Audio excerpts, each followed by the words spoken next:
All right, we're done practicing our old man noises. Today is Wednesday, May 31st, 2017. You are watching MMA Junkie Radio. And this is the pre-show starring me and Danny. Goes in the Dan tones.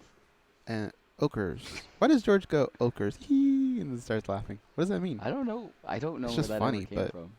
I don't really get it. I just laugh because it's funny. I don't know. It's a thing to do. Yeah. I don't know where it ever came from. I'm very close to issuing another Gozada violation. To who? I have to know.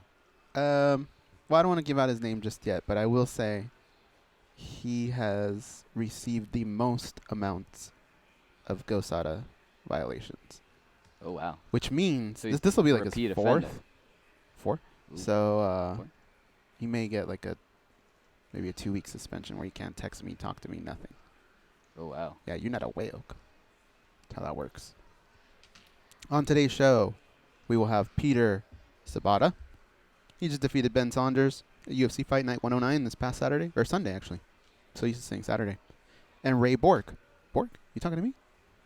Remember that, Danny? From The Simpsons? But it was Bort, right? It was bored. Oh, you know what I was gonna do? I forgot to tell you this. This goes back into Junkie Gathering stuff. By the way, 2 minutes. I was in the airport at What Denver. happened? You're on a date or what? Oh, What? sorry. Okay, go ahead. Go ahead. Are we talking about things that never happened? Okay. All right. I was in the airport in Denver, and I was walking past. They had like all these stores and stuff like that. I had nothing to do for like 2 hours. And I was walking around, and they had a store with those little kid license plates. Really? And I legitimately spent 10 to 15 minutes trying to see if they had either a Goes or a Bort. Well, there's no way they'll have a Goes. But I would give up my custom Goes license plate for Bort. If Bort is out there, I would change it to Bort. Why don't you just do that then? Why don't you just get a custom license plate that says Bort? How many? If we could only do 8, I could do Goes Bort. Nah, that seems stupid. It would look the exact same. You know, you can go onto like DMV.com and check and see if it's taken. Mm-hmm. Like immediately. So somebody who's listening to us right now could solve this and figure out if Bort is taken or not. Seeing as we're gonna have to start the show in less than a minute. Yeah, somebody check that out for me, please. Nevada DMV, is Bort taken? Well, I don't think it matters. I think it can't be taken in any state. Danny, I just got a message. Right. One of the most disappointing things that happened at the gathering was finding out Danny doesn't eat pizza. Get real, Danny. You gotta have it every once in a while, dude. Dante? No, You it's know- from Aaron Fisher. Oh, okay. You know, I thought we were gonna have like a time where I made you chug a thing of Crystal Light and you made me eat a slice of pizza. I thought that was gonna happen. It never ended up happening. Okay. All right, coming up in 10. Stand by. Next time, I guess. Stand by.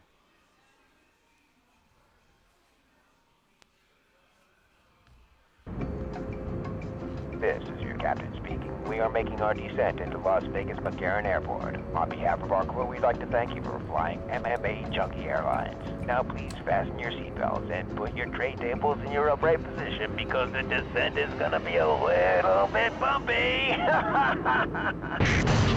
Alright, Junkie Nation, it's time to roll, baby, on MMA Junkie Radio with Gorgeous George and Goes. This is what we doing while we do it, baby. All night long, we rollin'! Yeah! The MMA Junkie Radio revolution is upon us. Can you dig it? There's no escape. No escape.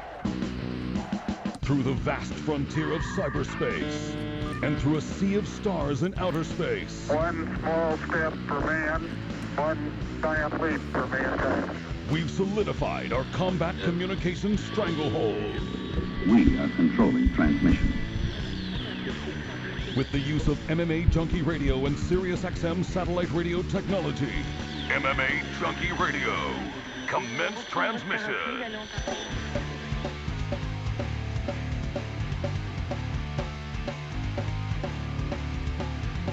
Live from MMA Junkie Radio HQ in the fight capital of the world, Las Vegas, Nevada. 9th, That's less than 2 months ago. Mhm. I purchased this backpack at what's called, I think, PX. They had another version, though. They might have called it DX or Like something. the Surplex store or something like that. Something. But, yeah, you get no taxes, right? Is that what it is? I believe so, yeah. No taxes and reduced rates or pricing. And I needed a backpack. Hadn't bought one in 10 years. I'll give props to my old backpack. It held up for a long time. Maybe 5. I don't know. It was a while, though. And I just wanted, like, a bigger backpack, more pockets. So I went there.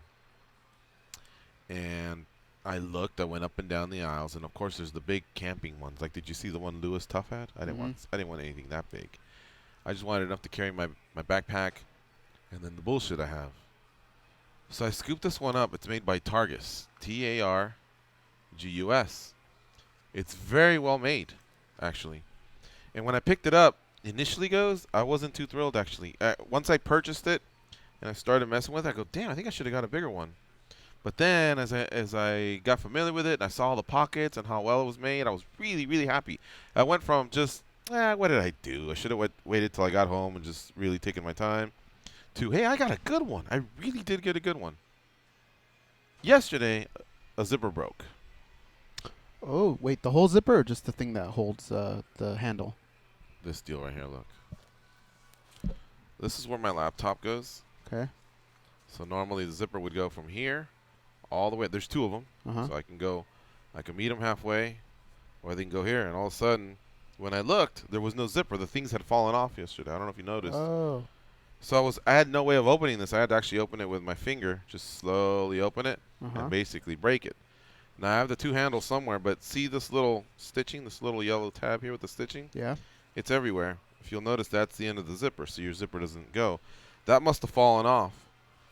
But what pissed me off was when I was in Virginia, I remember looking at the receipt and thinking, I may have it now that I think about it, but I remember looking at it going, well, what am I going to do, return it? I think I may have thrown it away. But I also hold stuff for write-offs, so it could be that I may have a shot at it. It may be somewhere. The point is, whether I get reimbursed or not, it's the fucking headache goes of calling Targus, ask, on hold, prompts, figuring out what happened. They're going to send me a label, or I got to print out a label. And you saw what happened with the tickets to Lincoln Park. Let's just say they go, sure, just print out this label. We're going to send you a code.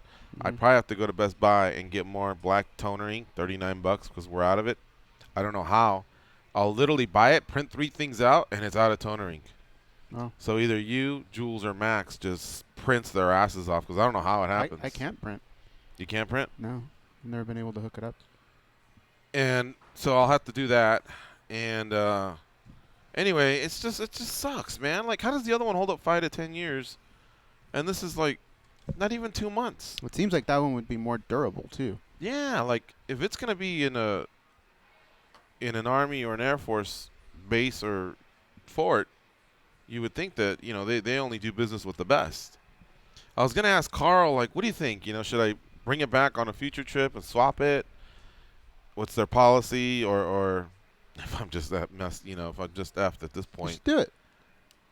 Do what? You should message Carl. Aaron's saying, why don't you just say something on social media and see if they respond to you? That way you don't have to. Targus? Yeah. Yeah, I suppose. But then I'd be that guy. There's so many of them that it's not really being that guy anymore. I think Really? just everybody does it. Thanks I a did lot, it one time. Southwest Airlines. That was me. Did you? I put, it wasn't as bad. I just put, for the first time in my life, I've actually been delayed on a Southwest flight. Mm-hmm. And then they sent me a message right away, and they go, here's $100 towards another flight. No way. I swear to God. $100? I was still there at the airport, yeah. And they go, we're sorry that you had to go through that. And I think it had to do with the amount of followers I had, maybe. Mm-hmm. But right away. Well, you know what sucks is when like, people bet. do it to just manipulate the system. Yeah, it's They're being always sending assholes. food back. They always find hair. The service was poor. They just don't want to tip. They just don't want to, contribute. They've never had a bad day. Right. And so then, like, I tally this up to, well, shit happens, right? Mm-hmm. But I also compare it to my other backpack, and that one held up for a while. But I'm bummed out because I had to walk in, kind of just holding it with this hand and then this hand, instead of on my shoulder. You know, worst comes to worst. And of course, my back is still messed up. I went to the chiropractor yesterday. What? When you go to the cleaners, they can fix that for you. I mean, if worst came to worst, I know you don't want to They do that barely because don't- you paid your money for your backpack, Yeah. but they can probably fix it. Well, I can't even find the yellow thing. Yeah, they'll figure it out. The cleaners, our cleaners, doesn't do alterations much anymore. Did you know that?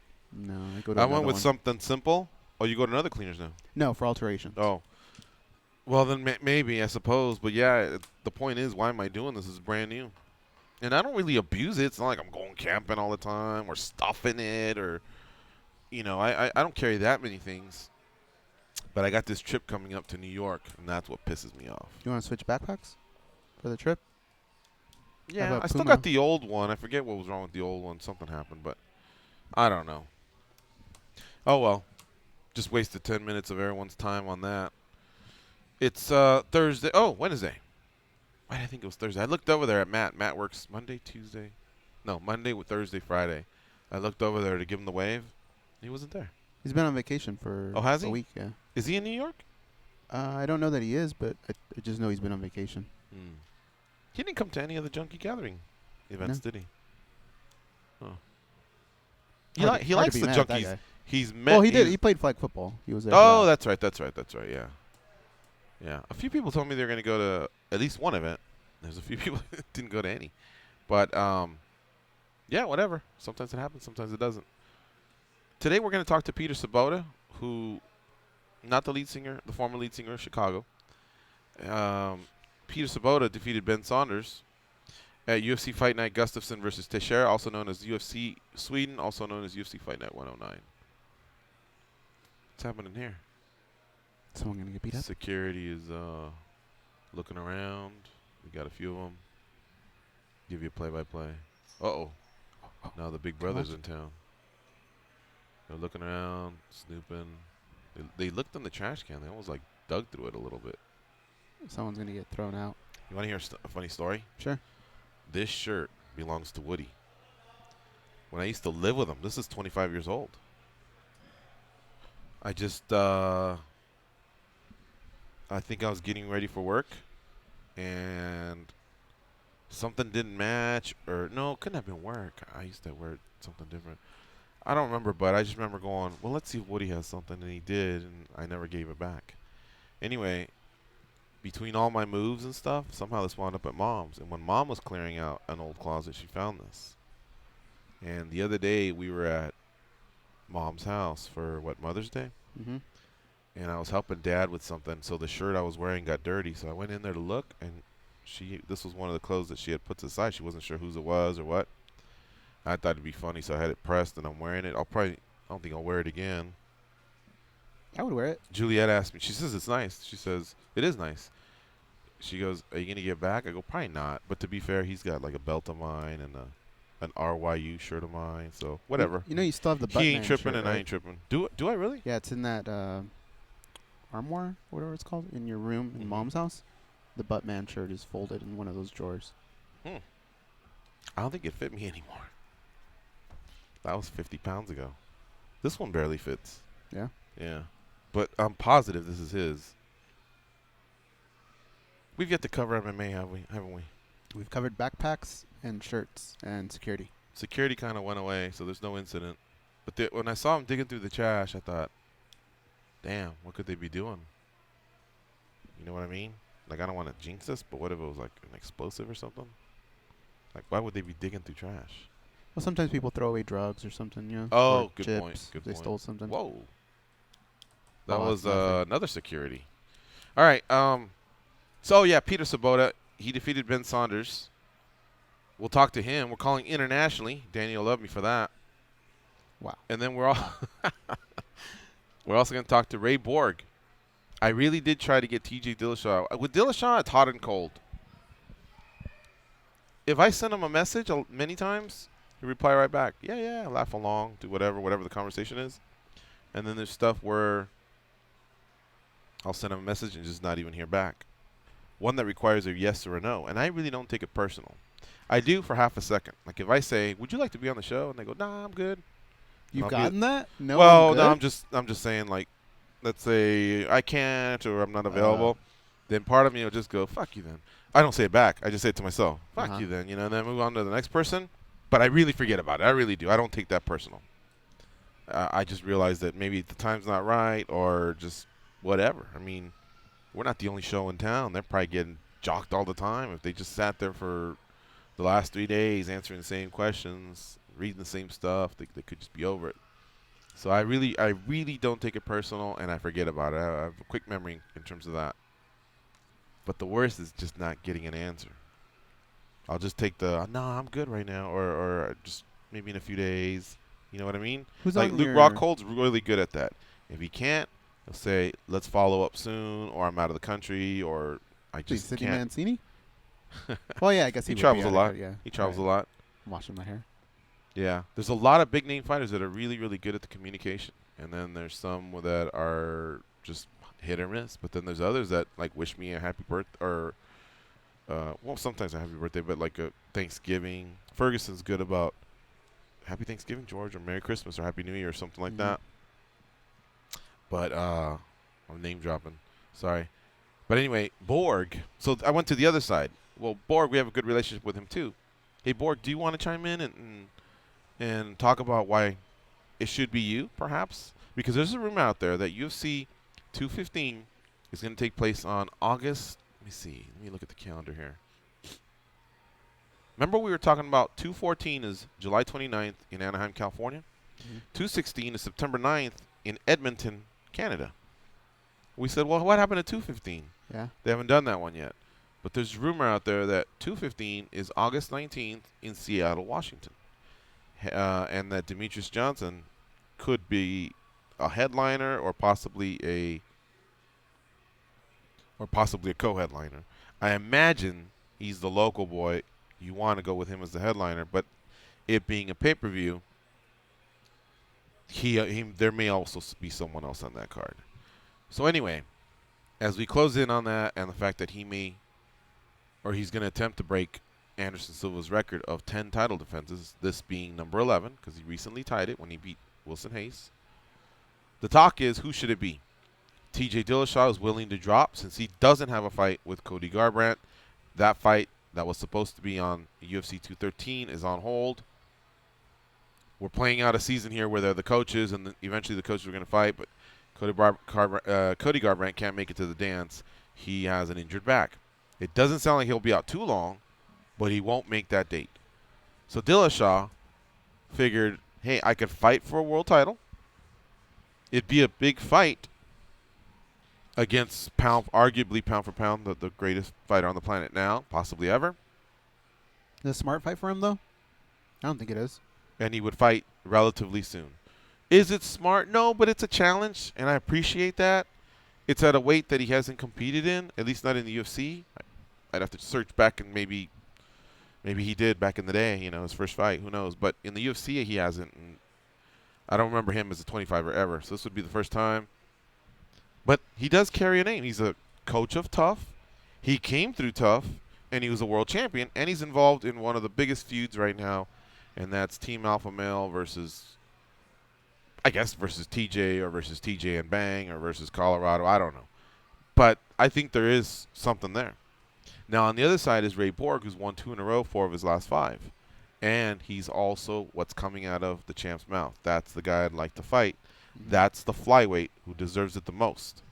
Remember, anybody who pushes Benavidez like I do, he's on hold right now. He's got an injury, so he can't fight. He pulled out of the fight with Ben Wynn at UFC Fight Night 110. Tim Elliott Step in. So he's out. So Borg's the last guy out there. Or, well, he's the guy that makes the most sense, I would think. Now, there's also the Sergio Pettis angle. Mm-hmm. And that fight with Cejudo that didn't happen, that was supposed to, I guess, carry some weight. But either way, Pettis has won 3 in a row. The name Pettis, I guess, has a little bit of clout in our sport. So I suppose there's that angle. But I do believe, especially with the win over Cejudo, it would have been huge. Right, exactly. But it didn't happen. And so now we're left with, I guess, a 3-man dance. I felt like Borg should maybe get an opportunity to plead his case, why he should maybe be involved. Junkie Nation, what do you think? What do you like for Demetrius Johnson's record-breaking attempt at title defenses? Should it be Ray Borg, T.J. Dillashaw, or Sergio Pettis? If you could think of someone else, go ahead and throw that one out there too. But I believe those are your front runners right there. And again, Demetrius is saying he wants Ray Borg to do it. Mm-hmm. I gotta admit, if it comes up, I'll tell Borg so much. But I gotta admit that when I heard Dillashaw, I thought, oh, that's interesting. I liked it. I really did. And then I was brought to my attention, imagine if Dillashaw wins and him and Garbrandt still got to do it. Now we have champ versus champ. Possibly, but Demetrius has been a champ for so long that Dana White, especially if it's a classic, will say, run it back. Watch how I go off from tangent to tangent. Then again, Aldo had been on top for a long time, and they didn't run it back versus Conor. Yeah, but that then was again, unique. That was it 9 was a seconds. brutal KO. It wasn't a classic, but he did hold on to the title long enough that you could say, man, the champ deserves that. That was a champ who was a champ for a long time. Mm-hmm. Except that, I guess maybe he wasn't, how can I say, And there was a T-Mobile, build-up you to know, that your first Fab fight. Five, is that what they call him, T-Mobile? Yeah. I wouldn't say that Aldo is on Dana White's Fab Five. It's not even on his Fab 500, I don't think, George. Just because he's difficult, I guess, in air quotes. He doesn't fight frequently. He missed the Sometimes first he's fight, vocal. so it would be almost like you're promoting a third fight, really. Right. And see, as I go through these tangents, that's what's frustrating about the sport, but that's also what's interesting about the sport. Because we could sit here and go back and forth, comeback, counterpoint, and go all fucking day on this sport of ours of stuff that's happened in the past, and really no one would be right and no one would be wrong. So we could say, but if Dillashaw wins, they could merge it. But wait, Dillashaw didn't clear out the division, and is he just there for for the money fight, or should he fight for the world title? But then Demetrius Johnson, shouldn't he get a chance? But Aldo didn't get a chance. Yeah, but Demetrius has been fan friendly and promotion friendly, and he should get it. Plus, he almost broke the record. So we can just go on and our heads would spin, and eventually, we drive ourselves nuts. But it's interesting because that's all the stuff that you can talk about, debate, whatever, have a good time with. But so when I first heard TJ, I thought, ooh, I got my tail wagging. The more I think about it, after hearing the points from Demetrius, I would say that if we're left with the 2-horse race, and that being Borg and Pettis, I think Borg has fought upper echelon, and I think that's what Pettis was lacking. Mm-hmm. That's if we take Dillashaw. If we move away and say, Okay. Dillashaw, hang on a second, you got Garbrandt. He's going to be back soon. Just we appreciate the effort, but hang tight. We're just going to recircle that, in a few months. Hang tight. If we do that.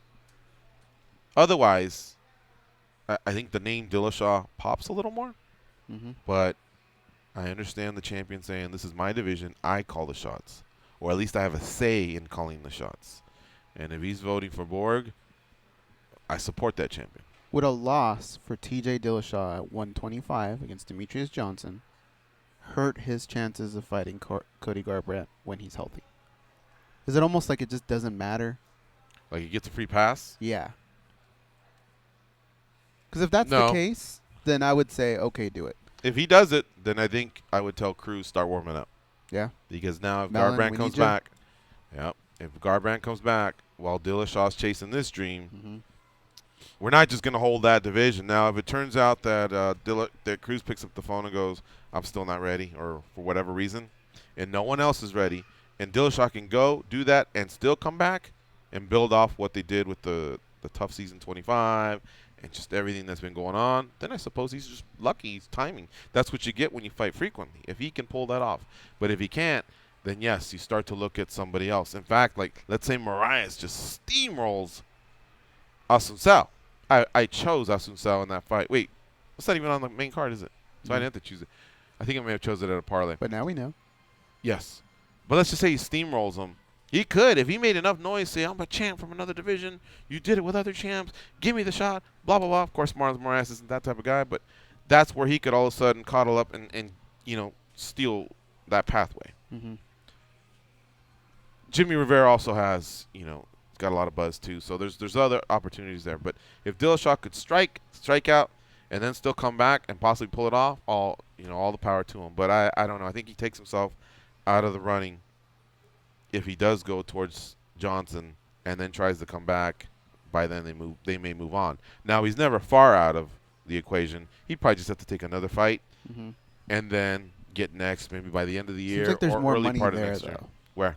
with Cody than there is with Demetrius. So if I'm his coach, I tell him, look, we don't know what you're going to look like at this weight class. And you're going against arguably the pound-for-pound king.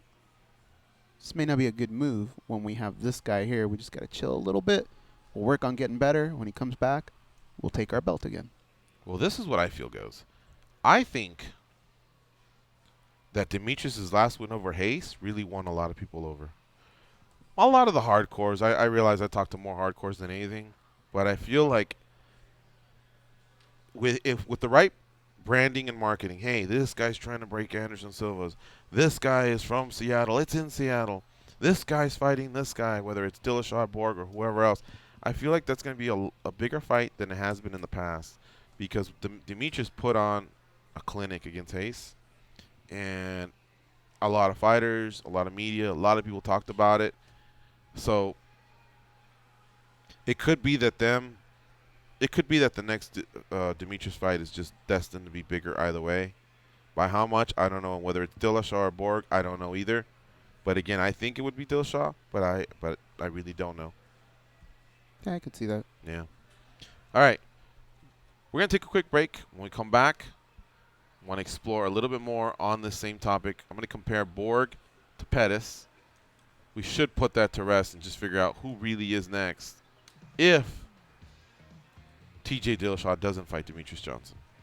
Also, this weekend, you got Jose Aldo versus Max Holloway. Frankie Edgar is on his way to Brazil to corner Moraes. But is that the only reason? Could he be presented inside the cage? Should they be presented inside the cage? A lot of people love it. Others don't care. Not if I Aldo think a few wins. people hate it. But should all Holloway win? Should Edgar get the wink or the nod? Hey, step in. Let's square these off. Is it his shot? I think he can get that one. Right. Yeah. And if Aldo wins, then What a it's like, fight. if Aldo wins, then it's like you just tell Frankie, nah, we're good. Uh-huh. We tried, man, but Good job with Marlon. Exactly. You're listening to MMA Junkie Radio on SiriusXM Rush 93. I'd love to hear your thoughts. Call in at 866-522-2846.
King Kong has a lot of shit on them. Like a lot, especially Goes. Here are Gorgeous George and Goes. We're past the quarter pole of fantasy baseball season, and SiriusXM Fantasy Sports Radio is helping you push for the playoffs by making trades and waiver wire moves. The season just started. They're already talking about playoffs? I don't know how that could be. Playoffs? They're not even close. Playoffs? Huh. All right. This might be more complicated than I thought. Maybe but they do it like quarterly or something. Oh, yeah, look, quarter pole. yeah. So basically they're saying we've gotten through just past 25% of the season, but yet if you tune into this channel, the focus is the push for the playoffs. Well, I guess it's by making trades and waiver wire moves, so I understand. I'm not hating. I always thought fantasy baseball would be way more tougher and complicated. I mean, I guess if you woke up and it was just your daily routine, boop, boop, make a couple switches and it's on. But I remember football, like I'd be, crushing my skull over it on day just for once a week type of action. I can't imagine on a daily. You miss one game and some geek out-geeks you. I think it would be fun, but I just don't have the time to be that big of a geek. Because you're right, you'd have to do it every day. There's fantasy soccer, too. I heard it's a lot of fun. So listen to expert advice from the top fantasy baseball analysts 24 hours a day and win your league with SiriusXM Fantasy Sports Radio. For people who play fantasy sports, Sirius 210, XM 87, and on the SiriusXM app. That Jordan from Denver, he does this, doesn't he? Yeah. I'm going to pull him aside one What day happened and go. to him? He was supposed to be here. Was he? Yeah. Well, what happened to Syrian? I guess Syrian was here and he couldn't just tap me on the shoulder and go, I'm Syrian. Then I'd give him a handshake and go, hey, thanks for coming. And then after that, if he did an about face and the back of his shirt said, Gigi's a dumb fuck, and walked away, I would still take that over him and I not even chatting one word these past few days. I heard he was in town. I heard there was a picture pop up. He was that fluffy. And I didn't even get a chance to say anything. I think he was at trivia night. I'm sure. Syrian. But I really It's want to old ask school. Jordan and say, look, man, I realize you're killing it. You're making dough. You're an expert or a sharp. Do you get laid? Like, is he so holed up, though, that he never goes out and has a pint, spits game at a chick, and then goes, hey, come over to my house? Well, let's put it You know in what I mean? perspective. Vegas Dave Mm-hmm. does it for a living. He seems to be doing fine, right? So maybe. Yeah. Maybe that's why he didn't come to the junkie gathering. It Just could get be. laid. Maybe I have it all wrong. How are we going to hate him? Yeah. In fact, if I'm Syrian, I would text you right now and go, sorry, Gigi, I was trying to get laid. That might be the comeback. I don't know. But I couldn't believe when I heard he was here, and I had to ask Ghost 2-3 times, you bullshitting? No, I really was. Are you bullshitting? No, I really was. Prove it to me. And there was a picture of you and him and Ray. Mm-hmm. And I was like, holy shit, he actually was here. Not even like a wave from across the room. Then I could wonder, some guy was waving to me across the room. And then he could text me then. He goes, it was me, you big dummy. Love ya, Syrian. Nothing. Maybe I have to take that as he doesn't like me. Really? I have to. What else could it be? I was at Fluffy. I was at the 1923 party. And what was the other one? You said he was at trivia? Fucking trivia. think- I walked around these tables. Even Eric from Paris, that's the only time I saw him. He came up and said hello. Mm-hmm. And I only saw Eric from Paris for 15 minutes. Well, we were there for a few hours, so I saw him from across the room. But the chat that we had was like 10, 15 minutes, and then that was it. You know what I wouldn't mind? You know, you said you'd like to take over the gathering. If you did trivia. 'Cause I've never played. I'm just a fucking goon on the mic every year. Really? Yeah. Even when Dallas was doing it? Yeah, because I was like adding scores and. doing Even when the stuff like Stat Cat was adding them? that. Yeah, I've never played. So Dallas was announcing, the Stat Cat was putting it all together, and what were you? Just I was with him. the host, like Laline on Carlito's Way? Maybe a little bit of that. I mean, you could have played that year, I guess, right? Well, no, because I wrote all the questions. Oh, I see. Just yeah, okay. Well, that's the trump card there. Trivia, huh? So I got to find the spot and write the questions? Well, you don't have to find the spot, but just write the questions. Pick the teams. Give more thought to me planning the gathering. The whole thing? Yeah. Just go like this. The next one's like really insignificant if you think about it. It's the 7th annual. Well, it's not even annual because we broke off. It's the 7th Junkie Gathering, and we'll be celebrating our 2,750 show, if we even get to that, because we keep falling behind with all the vacations. So it's probably our 2,700 show. So yeah, it'll be cool because it's the Junkie Gathering. But the year after that, Goes returns, and it'd be our 3,000th show, and 12 years. I like round numbers like 5, 10, 20, but there is something to that dirty dozen, so it'd be 12 years, 3,000 shows, the return of Goes. He shows the big brother how it gets done, because more than likely I'll let everyone down. Or I could rise to the occasion, I don't know. I have the fallback where I could say, didn't you guys say it's just kind of cool to hang out here and at the center bar and, if a few things fall through. Mm-hmm. But at the same time, I do like the pressure of, and I'm sure you feel it, of like, damn, I got to deliver. And then maybe really, really, pulling some strings, I guess. Mm-hmm. I will reconsider it. There you go. You guys don't understand what I just did right now. For Goes to even reconsider an idea I have is like progress. All right? Because I get shot down so much that that actually is like, I may have to go out and get a shot and what the hell? That a button just broke. Get a shot and just like calm myself and go, wow, Goes. Bending. Not breaking, but bending. Unlike our defense in flag football. Well, I could have maybe just said it so you Jason the producer, Jason the intern, Matt's kids. Who are some of the other jokers? Listen, let them get everything up front, but don't give them anything on top. And you know what they tell me? I got you. Nothing over. Yeah, I got you. So what would happen? We'd give them some stuff underneath. All right, no problem, because it's second down. It's third down. It wasn't 10 yards. They had to gain like 25 yards to get the first. So there's plenty of cushion. Incomplete, a sack, a drop pass. It was playing like I had planned. All they need to get is the first down, but don't get burned deep. What would happen? We'd get burned deep. You understand why that's frustrating? Because I said do anything, but don't get burned deep. And then when we get burned deep, I think 4 of their 8 touchdowns were over our heads. So at that point, I would have said, let's just go man to man. I mean, if we're already going to get burned deep, possibly, let's at least press up and not give them anything underneath and really, really put some pressure on them and just take our chances. If 4 out of 8 touchdowns we're going to go over our head anyway, might as well do that. At least now you're glued to a guy, and at least now it makes it real easy for me because I'm sitting here like this with the clipboard and the whistle going, okay, who caught it? Well, that was your man. There's no, you didn't release him, and there wasn't the safety valve or the this or the that. That was your man. You lined up. All 7 of you were lined up against 7. He burned you out of the game. Sit down.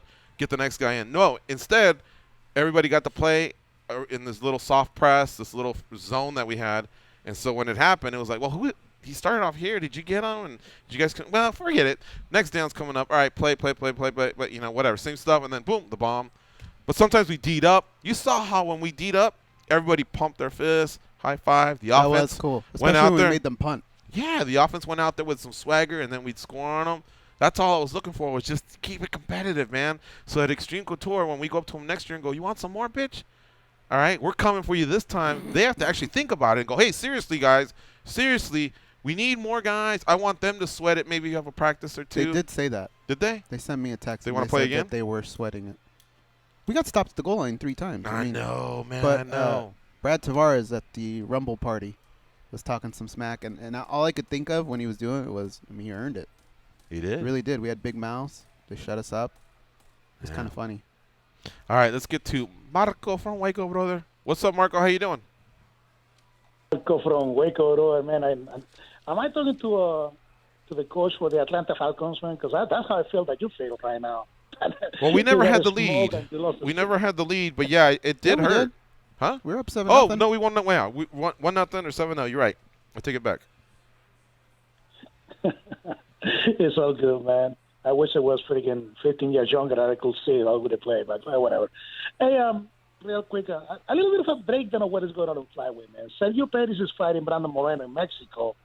I seen the next. You're right. Challenger is coming out. You're right. I apologize. Yeah. That's been booked. That's right. Marino, who was also in Vegas, but he had to cut a trip short that had to do around the retreat because he's going to be here around the time of Junkie Gathering. You're right. It is Sergio Pettis. So he's out of the equation. Dan, you saved me, Marco, because I would have went into the Borg interview saying that looking like a fool. But he, I mean, a win there, does Brandon Moreno carry the same clout that Henry Cejudo would have? No, but he's beaten some tough dudes. He's beaten some tough dudes. He's got a resume put together so far. And it wouldn't feature. Okay, so it would really help for him in terms of now it'd be 4 in a row. Well, I got the record right here. Watch. Let me pull it up. Hold on, Marco. Sergio Pettis is, since returning to flyweight, he's 3-1. He lost upon his return to Ryan Benoit, and then he peeled off 3 straight. Carriazo, Calaitis, and Moraga. The first 2 are tough competitors, but they're not ranked opponents. Moraga is ranked. So he won those 3. Now, 3 decisions along the way, whatever. He also had a flyweight career prior to that where he was bouncing back and forth, and I guess if we tally it all up, he's something like 6 or 7-1, went back up to bantamweight. I have no problems with Sergio Pettis. He's pretty solid. But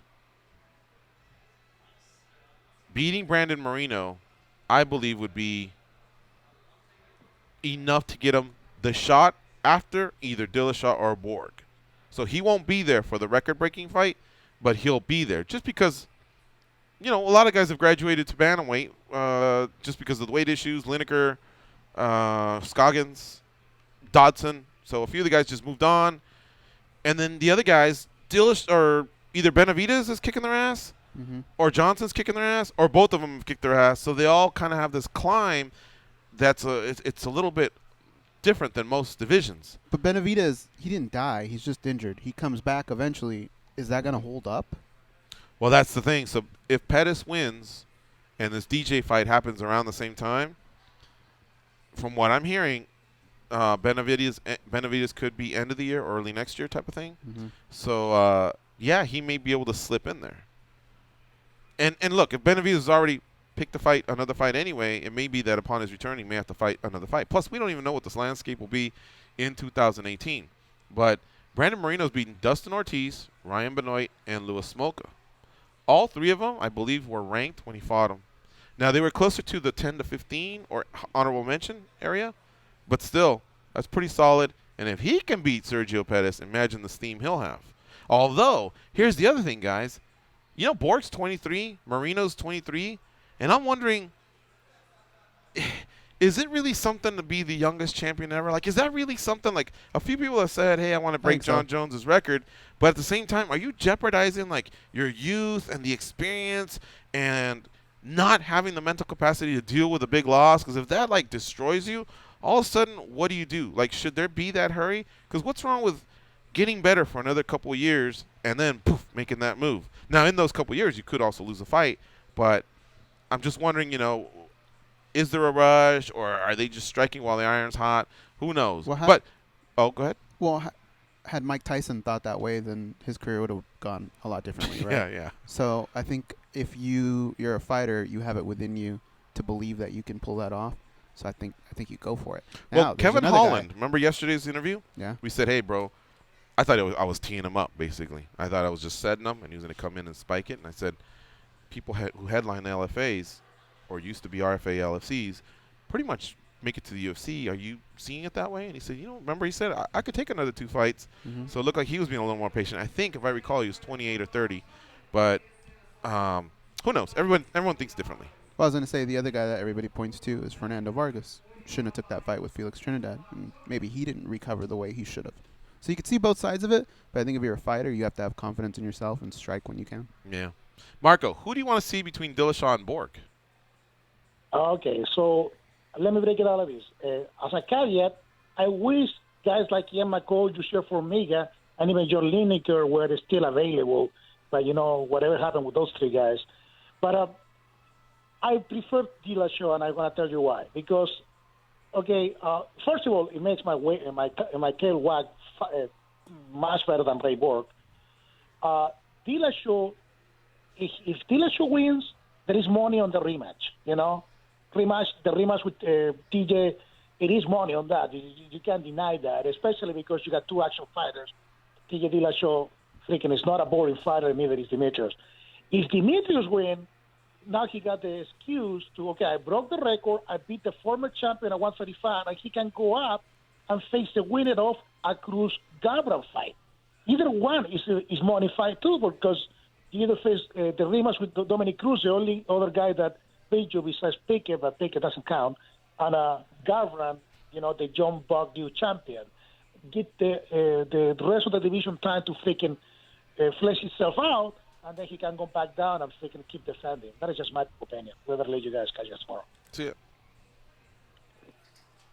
If Pickett's listening, that had this thing, right? Oh, yeah, he wouldn't have liked that at Pickett all. fight didn't count? I guess because he's retired, maybe is what he's saying. There's no avenge. Maybe. There's no possible revenge there. The only other loss is Dominic Cruz. He could avenge that. Mm. Came close with Torres. Cruz does not want to take another fight. He wants to fight for the title. He just apparently wasn't ready to go in July, or they just didn't want to give him the rematch. I guess maybe that alpha male TJ Dwayne Bang Ludwig thing is kind of, it's the right time. Hot. We missed out on Faber versus Dillashaw, but we didn't on I guess Garbrandt, versus Dillashaw. So they wanted to strike there. Speaking of, we're gonna take a break. Do you all think Uriah Faber will ever fight again? Like, I wonder. I mean, he accomplished a lot. He also came up short more in his UFC career. In the WEC career, he was top of the heap, super popular, probably made a lot of money. Set, doesn't need the money, but just being around that. Like, I'm watching him on the season, and he still travels and does his thing. He's done grappling for Chael.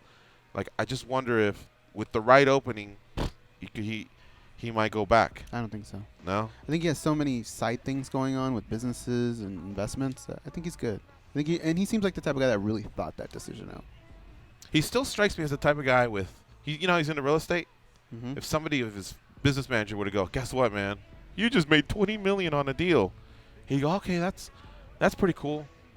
But if he were to actually win a fight, that feeling would trump that $20 million that he just felt from whatever business he's doing. Like, so? I can tell that, a lot of these guys just love the competition and the limelight. And he's not, like, obsessed by it, but there's something to it. All right, you're listening to MMA Junkie Radio on Sirius XM Rush 93. Stay close. We'll be right back.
They pat down TSA agents because they don't know where those people have been, and because they can. They are Gorgeous George and Goes, and this is MMA Junkie Radio. MMA Junkie Radio. This is Rock. Would you like that guy's job, Goes? Yeah, I would love that actually. Yeah. Ah, wouldn't that be What cool? about the NBA channel? We're wacky. Don't miss above the rim He doesn't talk like that. with though, Rick right? Mahorn. Kinda. That do you think that's what he talks like? Oh, in real life? Yeah. He Like must- I think that's what he's Rock probably sounds pretty like. close. Like, I think Rock Right. orders a quarter pound, which he's like that. I think Rock is very close to his voice. Well, I think they both are closer to their voice. I think But Rock's the closer to NBA guy looks like he did his in a room with an echo, like while he was taking a shit. We need it now. Mhm. He's taking a shit, and it just echoed because he's just like it.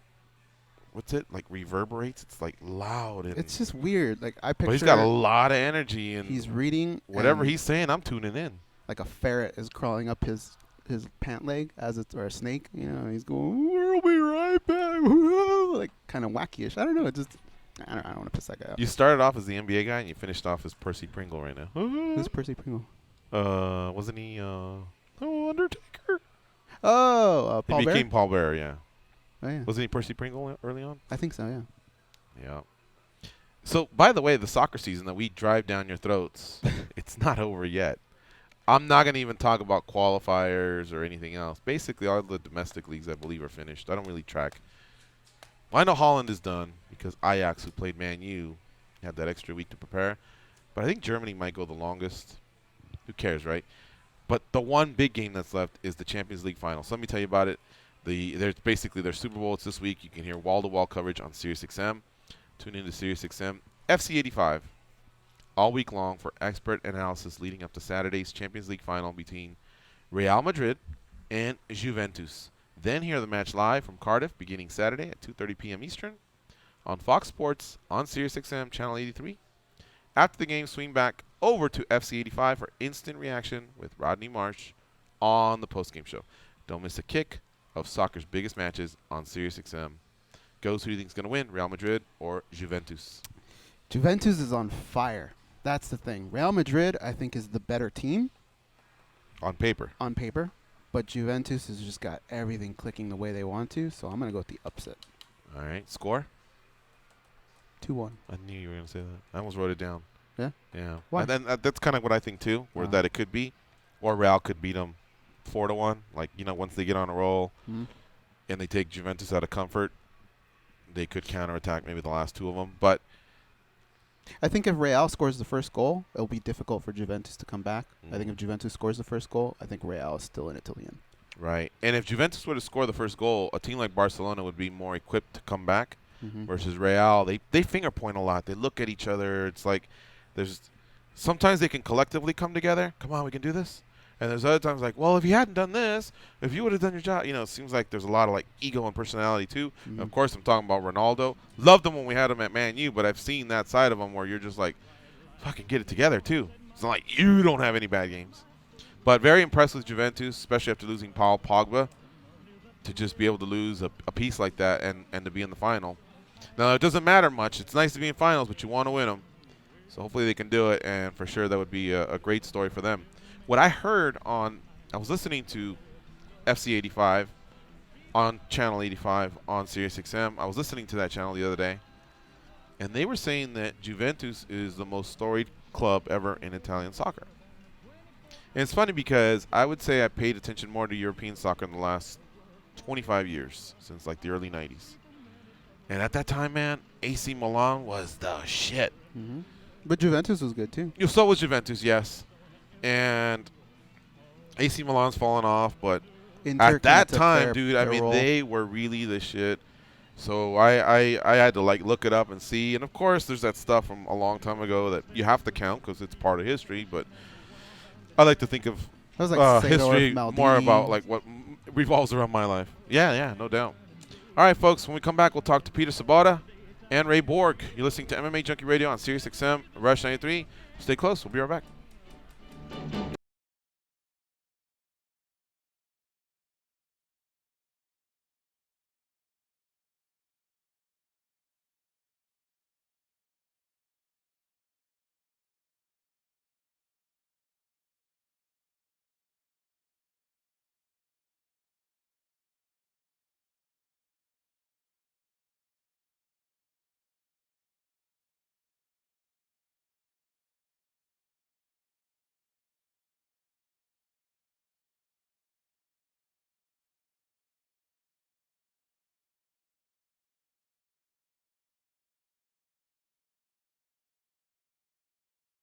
Let's go in the chat here. You are live. Are you in the chat? No, I don't run the stream because it's not good. It's like crossing the streams, right, Danny? Never cross the stream. Mine's slow. I'm going to have to figure out. I used to always log on to MMAjunkie Radio, and now I'm fighting between the Boiler Room and the Mandalay Bay Wi-Fi. I never have to do anything. It just goes straight to Mandalay Bay Wi-Fi. Let's see here. Alrighty, let's look at the comments. Tyson Duckworth. Alaska's in the house, apparently. I like that. Ketchikan Fight Club in the house. Ketchikan Fight Club. I haven't heard of them, Tyson. There was another promotion out in Alaska for a long time. I think it was just called Alaska Fighting Championships. Yeah, it was on Fight Pass. In fact, one of the promoters or someone associated came into the studio once. It was a young lady. Apologize, I don't remember her name, but that was at least 3-4 years ago. John Rinko, he also caught the mistake I made. Pretty sure Pettis is fighting Marino in Mexico. I think that got signed around the time of the Junkie Gathering, so I just wasn't as fresh up on the news as I should have been. I'm embarrassed. I humbly apologize. But it's not a mistake. He's still in the running for. We don't know when these fights are going to take place. We're just guessing. So this one's happening in August. So there's no way Pettis could be in the Johnson sweepstakes. We're guessing that that's going to be 215. True. We don't know that. Dwayne Manis says, John, being the internet sensation here, anointing fights early. He's actually right, Dwayne, believe it or not. Sam Medina, the MMA junkie chef in the house. He's really adopted that, hasn't he? He has. I like it. Sam Medina he was in charge of the grill, hot dogs and burgers, along with, I think he called them Chicago tacos. Oh, there's 2 streams, guys? No, so what happened was, you put the Sobotta wrong. So I had to cut that one. Oh. Because you can't edit it here, so I had to stop it and then restart it. Lewis Tuff, he's at home. He hasn't slept since he was with us. It's 6 p.m. Back out in London, so his body's all fucked up. Alexander Burkhardt says, who the fuck is Ray Borg? John D. Kennedy, what up, y'all? What up, John D? Carmen Wetzel, cough, cough. I hope you feel better. Michael Sanchez, wishing us a good morning. Raimundo Martin. How did Showtime not pull it out? I don't know. Pull I it still haven't off. talked to him. I mean, he was looking forward to it. He told us why, but he did. It sounded like he was going to pull it off. But he strikes me as the type of guy that has a couple grand laying around somewhere, like in an old sock somewhere. Could have done a couple parlays. Yeah, I thought for sure he was going to Made make some it. money. Didn't work out, though. And then he was missed. Because the year that we missed, till the next time he's here, it could possibly be 3 years with no Showtime. That's too long to go. What's a Chicago taco? Alfonso Berry wants to know. You want to know what it is, Alfonso? It's the ones. Quit fronting, Alfonso. It's the ones you didn't have because you didn't come out to the Junkie Gathering. That's what a Chicago taco is. Seth Ross says, I followed you, bud. You serious to talk to these guys on air? All right, guys, coming back in 10. Stand by. Yeah, talk. Peter's there and ready to go. Thanks, Danny. Yeah, come. Shout out to Veronica Menard.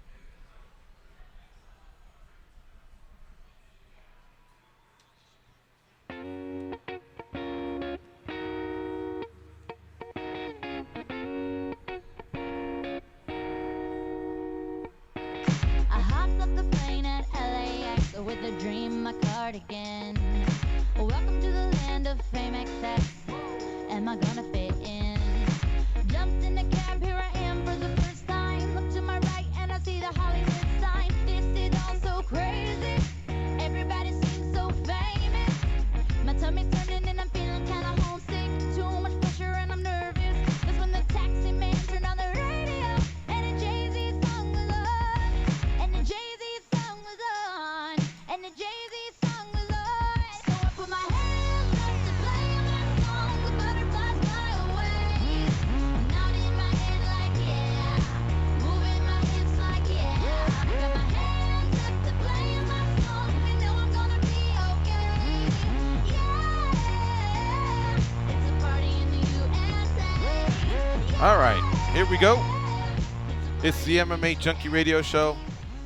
starting things off here with who's that? I remember. Well, I used to make fun of. Is that the Siley Myra song? Miley Cyrus. Miley. What did I call her? You were Sorry, so man. close. Yeah. Oh man, I don't know who these little twats are. Anyway, so Peter Sabota is our next guest, and get this. So we're gonna have a conversation with him. Yeah, let's just bring him on. I'll talk to him as we're talking. Here goes. Hello, Peter. How you doing?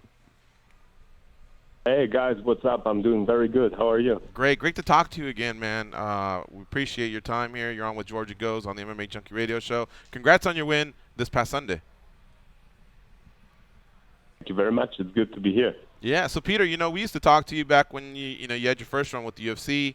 Then you went out, got some wins, and now you're back and you're 4-1. But look, I'm gonna confess something to you. Two things. You may actually hang up the phone in about 30 seconds. One, I took Saunders in my parlay. All right. Two, so congrats. I don't mind eating crow, and I don't mind being wrong. So you got me. You definitely had a game plan. You put it together, and then you finished them, man. That's a great win for you. But here's the thing, Peter.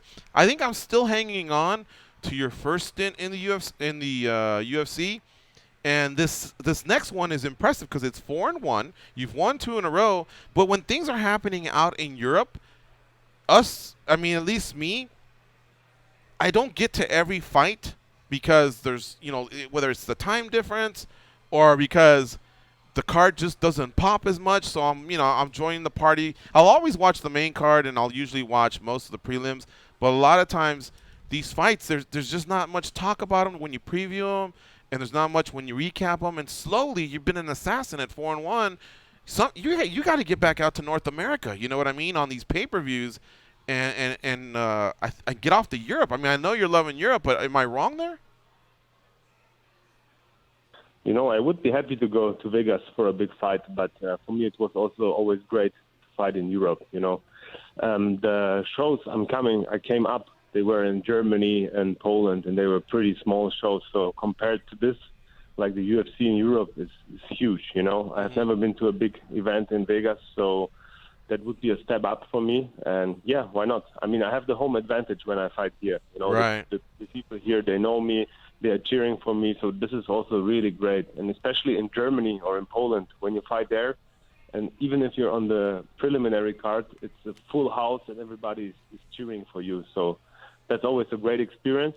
But my ultimate goal is to get up, to come to the top, so sooner or later, I have to go to the States to make my fights over there. Yeah, definitely on a big card, and now against a ranked opponent that would be really, really good. And I was also going to say a more frequent fight schedule.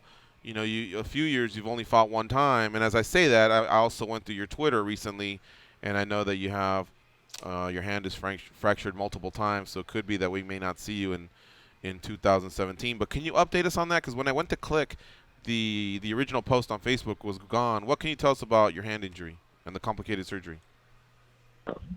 Yeah, my hand is really bad, like really, really bad for me. It's a little bit difficult to explain it in English, like all the the medical words. But it's broken it's broken 4 times. So it's many bones. There is also like a splitting inside the hand, so it's a pretty bad thing. And I will have the surgery on Friday by one of the best doctors in our country. So my management took care of it, and I will have a really good doctor taking care of it. But they will have to take part of my bones from my hips to replace it in the hand. So it's a really, really serious injury, and it will unfortunately take me out for a few months. Peter, this is the bad part of it. Peter, there were 4 separate breaks in that hand. Did they all happen from one strike, or were there multiple ones? Do you remember exactly when it happened? I don't remember exactly, but I remember that I felt the pain in the second round. So I believe it was at the beginning of the second round where it happened the first time. And, I kept hitting with the left straight, like 4 or 5 really, really hard punches to his head. And I think that made it even worse. But, during the fight, you don't feel it. I felt that I have pain in my hand, but it was not super bad. So I continued. But right after I was celebrating on the cage, when all the adrenaline went down, I felt really, really bad pain. And it's still pretty bad. Like the first few hours after the fight, they were horrible. But now it's okay. You know, I can sleep, I can live with that, but I'm really looking forward for the surgery on Friday, because right now my arm looks really, really bad. Do you feel like we watched this fight with a big group of people, and everybody felt like there were multiple times where perhaps that fight could have been stopped? Did you feel that way? And were you nervous about the hand? I mean, is that maybe why you pushed so hard to get that finish when you did? Yeah, I think that's what happened. I felt that after my first attack in the first round, it was like after 15 seconds, I already rocked him. And I could see he was wobbling a little bit. So it was right from the beginning, I felt the advantage on the stand-up. So that's why I kept it there. And yeah, of course, I was worried because of my hand. Like, I felt there is something wrong. And I think this is why I also tuned it up. And I also felt he's almost knocked out. I mean, he was still standing. He's a very tough guy, like always getting up and fighting back.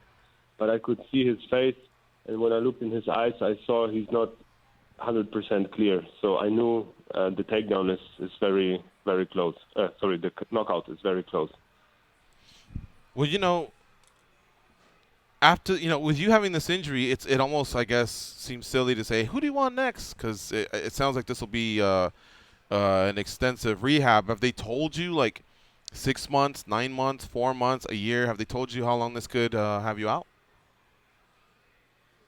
Yeah, so they will tell it 100% after the surgery, but it will be like 2 months in a cast, right about 2 months in a cast, and after that I have to start the rehab. So my dream was to fight in Danzig in Poland, in my home country where I was born, in front of my fans over there, but I think it will not be possible to fight there. So maybe at the end of the year, you know, I'm getting married in December, so right before the wedding, I don't want to take a fight. So maybe after it. It's really bad. I was on such a good run, feeling so good and so strong. I just wanted to keep fighting, stay active, but yeah, it is what it is. You know, it's not my first injury. I had multiple serious injuries, and I came back stronger every time. So I just want to stay patient, build fundamentals, and come back even stronger next time. Yeah, that's a damn shame. But I guess we're all okay. So we're already we might as well say we're starting June tomorrow. In fact, it may already be June over there where you're at. But so that's starting. I think you're right. Rehab the hand, get through the wedding. You know, make sure that goes off, because that's a big moment for you. Congratulations on that as well. And then, you know, 2018, man, 3-0, 4-0, some sort of a run like that. But I'd love to see you stateside. Yeah, that would be great. That would be great. I mean, I'm 30 years old now, and I'm in this game for a long time. My first fight was in 2004, so most people in the USA don't know me, but I have been around for a long, long time, and I think now I really deserved a good fight, you know. I don't care where it is, but I really hope to get a good fight, you know, and compete against one of the best in the world. That's what I want to do. Who do you think will be champion by the time you're ready to make a title run? Do you think Tyron is going to hold on to the belt for a while, or is there another fighter that you think has a shot, you know, to unseat him and maybe be there when you're ready to fight? Yeah, you know, my dream fight was always against Damian Maia, because I'm a grappler on my own, and I admire his style because he's an old-school fighter. You know, you can see his style is jiu-jitsu, and he's bringing it on. Every time you can see his attacks working really good, and he works with pure jiu-jitsu. So I really love his style, and he's my favorite fighter. So I will cheer for him when he fights Woodley. And my dream was always to fight Damian Maia once. So my ideal scenario would be Damian Maia wins the belt, I keep winning a few more times, and maybe this dream gets true. But if not, it's also no problem. I want to stay open, just, you know, progress, get better every time, and step by step, I want to go to the top. Yeah, that's a question we haven't really been able to ask in the last, well, I mean, GSP has been gone 3.5, almost 4 years, but there was a time where it was always everyone gunning for GSP, and ever since he's been gone, it went Hendricks, then Lawler, now Woodley. So it's got a little bit of a... Made it fun a little bit, though, right? Huh? It made it fun a little bit, It too. did. It did make it fun that way. All right, speaking of Maia, you're obviously confident you could beat Maia, but could you submit Maia? I don't know. It's hard to say. I was in Coconut Creek at the American top team to train for this fight, and I was able to match myself there with world level guys. We were with world level guys, and that gave me a lot of confidence. And I think when I prepare correctly and I come in healthy and fit, I can beat anybody, and also Damien Maia. Of course, submission is very difficult, but maybe you hit him good and he's rocked, and then you can submit him. I mean, why not? Everything is possible. It's a sport where everything can happen, and that's also what I learned in Australia on my last loss against Kyle Noak. I was going in the fight feeling super good, super confident, and he just knocked me out perfectly in the first round with a front kick. And that's what I learned from there. You can never be too confident and never be too sure. No matter how good you are or how good you feel, you always have to be careful because everything can happen. Now, you got twice as many submissions than knockouts on your record. But I still want to ask you, how good did that knockout feel over Ben Saunders compared to some of the submissions? Is it equal for you, being that you're a grappler, or is there something special about the KO stoppages, the KOs? Yeah, it's my first knockout in the UFC, so it's very special. And Ben Saunders, he is the best opponent I fought so far, at least on paper. So that's definitely one of the greatest moments in my career, the knockout win on Sunday, definitely. Well, listen, congrats on the win. It's great to catch up with you. First and foremost, I hope you have a successful surgery and a healthy recovery, and then, of course, as you get closer to your wedding day, hopefully all that goes smooth for you. And we'd still like to talk to you and get an update at some point, perhaps maybe 1 month into your recovery, just to see how things are going and not wait till your next fight, because it's been too long, my friend, but it's been great catching up with you, so thank you for the time. Thank you very much. Thanks for having me. It was a pleasure. All right, Peter. Take care. All right, bye. See you. I want to give a shout-out to Tim for making that happen. Boy, what a tough break, right, guys? No pun intended, but Four fractures. He literally fought once in 2014, and that was about an 18-month layoff from his last fight in 2012. So in 2014, he comes back to the UFC. Then he fights a year later in 2015, and then in 2015, he did get the 2 fights, the Noak fight being the second one, the one he got knocked out in. 2016, 1 fight. 2017, what appears to be 1 fight. Mm-hmm. So that traction, you know what I mean? And him being overseas, I mean, I do remember the Pollock fight. Pavel Pollock was his name. And the Noak, and that's it. The other 2, the Dalby one, that was Arlovsky Barnett. That was Labor Day weekend. Shit, I might have been. It's nothing on him. It's just the amount of fighters that fight, the amount of cards. Right. So you're like, let me know when the main card starts. And if they're not on the main card, if you happen to get tapped on the shoulder or make a beer run, something, for us, those European cards, that's when a lot of times we actually have weekends off or days off or whatever, because we have to take time off as well. Mm-hmm. So we're doing it around Big Fox, pay-per-views, those types of cards. And then these are the cards that die off. Hey, there's been some Gustafsson Teixeira talk. Sirknikov, getting upset. That got brought up a little bit, but that thing's withering away. No one's even brought up Munoz, who's one of the top bantamweights in the world. He went out there, he did work, no finish, blah, blah, blah. That's it. But now the pay-per-view comes around the corner, and it's Holloway and Aldo, and everything that happens. Well, what about Cub Swanson? What about Lawson? What about Edgar? And what about this? What about that?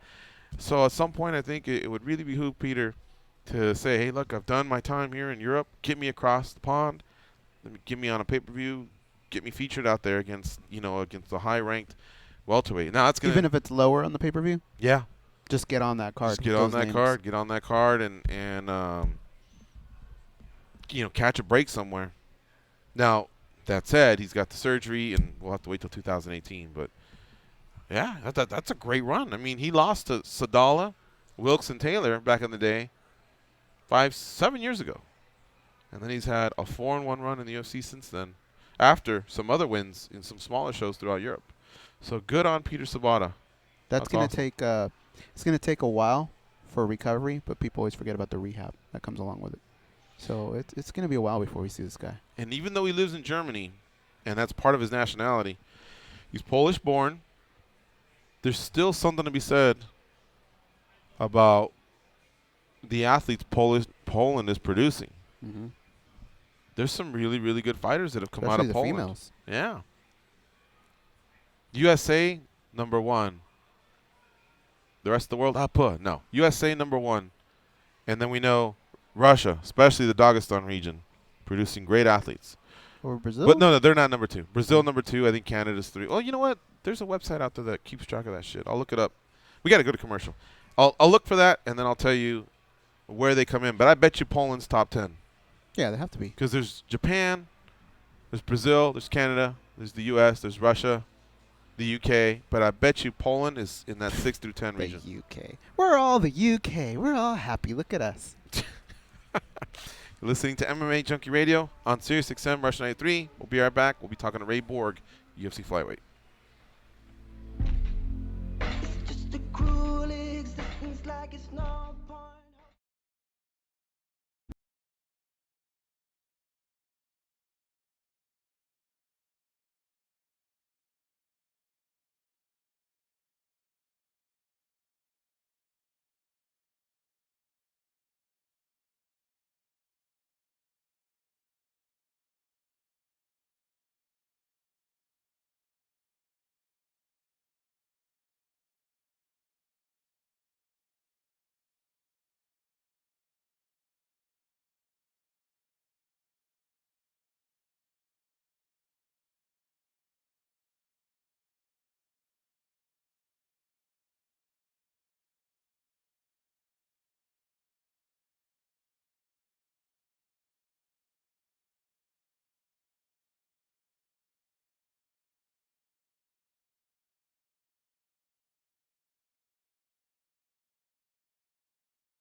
I know I messed up and it might be over, but let me call you when I'm sober. I'm a dandelion, you're a four-leaf clover, but let me call you when I'm sober. Charm, compassion, common sense. These guys have none of that. You listen to them, so you're no better. I am awesome, though. They are Gorgeous George and Goes. Goes, I kid you not. I'm going to find the answer here as far as where these countries, you know, how they represent, how they stack up against each other, which ones has the most athletes. I thought it was going to be easier. I could have sworn Bloody Elbow has something where they break down the roster by men and women and African Americans and whites and countries and blah, blah, blah. I can't find it, though. So I started just Googling, and that had no luck. But I was thinking of something. I was thinking about the fact that I don't want to talk about this too much longer because we got Ray Borg on the hold. But would you rather, if you had to street fight, Ray Borg in an alley or Anthony Johnson in an alley? A lot of people would go, fuck no, man. Look, they're both tough, but I think I'll take my chances with Borg than Johnson. Think it through. No, I want Johnson may just clock you, and the only thing you got to survive is your head pounding on the pavement. And hopefully they wake you up and go, you just got knocked out by AJ, right? And you just go, God damn, it's a story to tell. Ray Borg's gonna fuck you up Yeah. for at least 3-5 minutes. I mean, of course he's got power as well. Plus, I could but picture him picking up a trash can or something like. he blends the wrestling and the punching and the ground and pound, and so you're gonna go It's home. not gonna be fun. Your face is gonna be cut up. You're gonna be bruised up. There's gonna be a couple slams along the way. The correct answer may be give me Anthony Johnson. It is, because it's gonna be clean. It's gonna be fast. Ray Borg is gonna be. I'm gonna wake up and go, what happened? And they're gonna He's go, got yeah, that check out this 2-minute video of you getting the shit kicked out of you By on a YouTube. Tasmanian, yeah. Joining us now on the hotline is Ray Borg. What's up, Ray? How you doing? Good, man. Good. Just finishing up a morning of wrestling and, just chilling out before the next one. Do you agree with us? You think we should take our chances with Anthony Johnson instead of you in an alley? I was kind of laughing when you guys asked that question. I don't know. I would rather fight me than Anthony because I honestly thought Anthony was going to be convicted of murder when he fought Glover. So there's a strong chance that you might die from one of those punches hitting you in the jaw. But we just want it to be over. I mean, I think you're so gonna lay too. a beating on us. I think so too. Yeah. A couple knees to the Yeah. body. But Oh, that punch from Anthony could be like permanently over, like lights out, like you don't wake up. Drinking from a straw and shit for 6 months. Maybe, yeah. right? Yeah. I hear what you're saying. All right. So a lot of wrestling. Always staying sharp with that wrestling, huh? Yeah, and making sure that I keep every tool in the toolbox nice and sharp, along with adding new ones every day. Yeah. Did wrestling beat up your body the way we hear others that can't move their neck or, they have lower back problems? Like, how's your body held up to all the years of wrestling?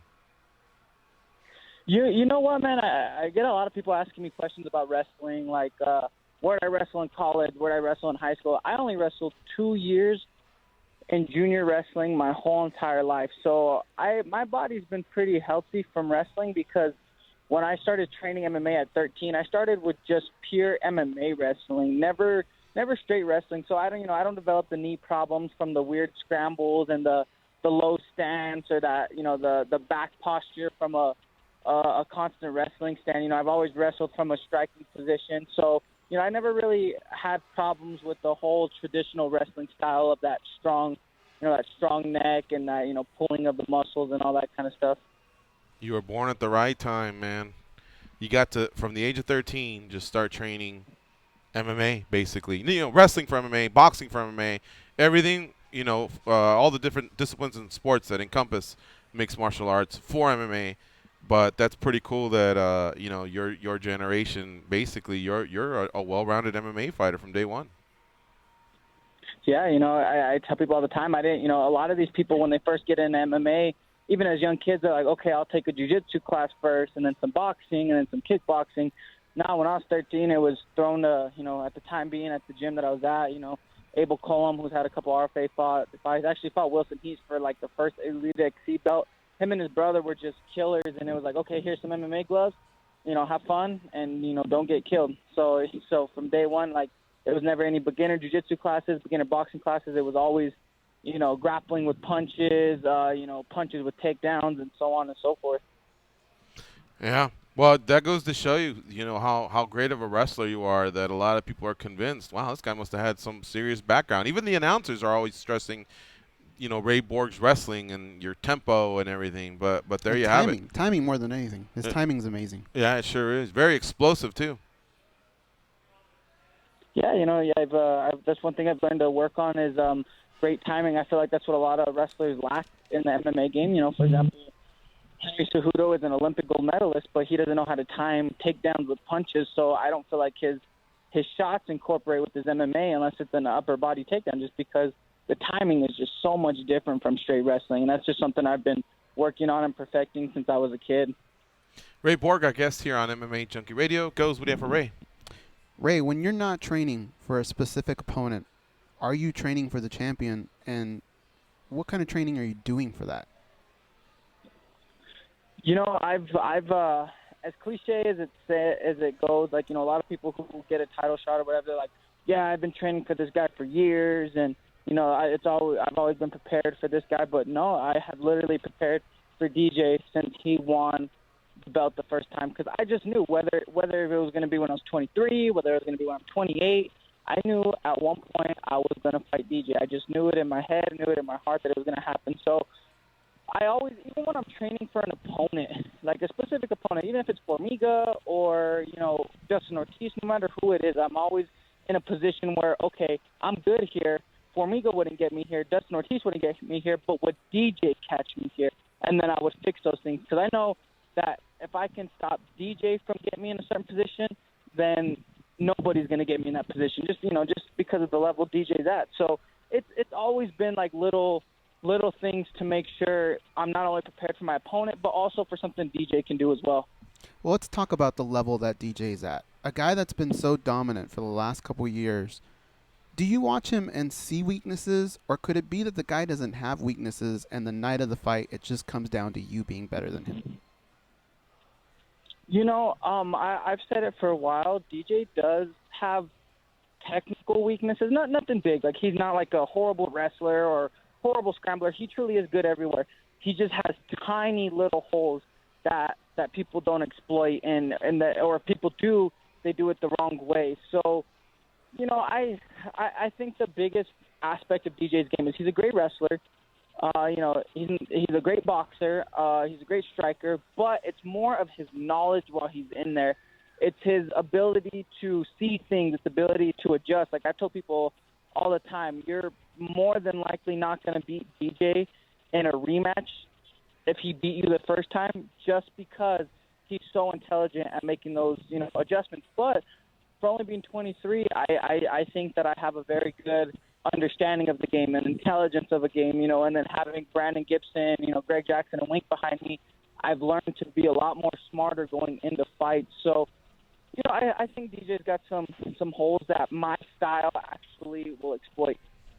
This time period for you, is it exciting? Is it a little strange? Because George and I, we don't know what's going on, and I got to imagine that you, Demetrius Johnson, have a little bit more insight than we do. What is this time period like for you?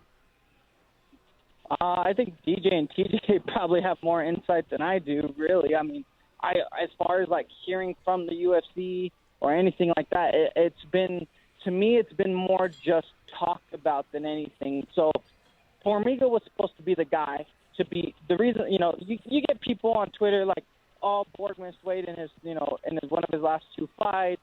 He's only on a 2-fight win streak. Blah blah blah. He don't deserve it." The reason why it's possible to be given to me is because Formiga was then supposed to be the next guy to challenge if he beat me. I beat Formiga. What other fight in the division makes sense to happen other than me? Like, really, because Benavidez, he made sense just because he's on a good fight win streak, but who knows how long he's out for with, his ACL stuff.